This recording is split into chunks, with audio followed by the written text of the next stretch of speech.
یہ ہے کہ 10 دن کی تراویح پڑھنا کیسا. 10 دن کی تراویح پڑھنے سے مراد اگر یہ ہے کہ 10 دن کسی مسجد میں تراویح ہوتی ہے، مطلب 10 دن میں ایک قرآن پاک مکمل ہو جاتا ہے اور بندہ وہاں 10 دن تراویح پڑھتا ہے تو ٹھیک ہے، اس میں پڑھ سکتا ہے، کوئی حرج نہیں. لیکن پھر بچے ہوئے 10 دن کے بعد بھی تراویح پڑھنی ہوگی، چاہے وہ اپنی پڑھے، سورہ اخلاص سے پڑھے، گھر میں پڑھے یا کسی دوسری مسجد میں پڑھے.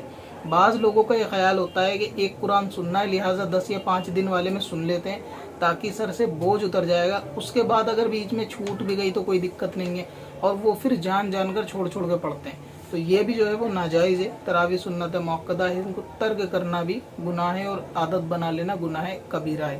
لہٰذا 10 دن کی تراویح پڑھنے کے بعد تراویح بعد میں پڑھنے کا ارادہ ہونا چاہیے، تب تو ٹھیک ہے، ورنہ ایسی مسجد میں پڑھے کہ جو 27 یا 29 میں تھوڑا تھوڑا قرآن پڑھایا جائے لیکن پورے مہینے پڑھایا جائے. اب اپنی ویب سائٹ بلاگ کے لیے ہوسٹنگ خریدیں قادری hosting.com سے.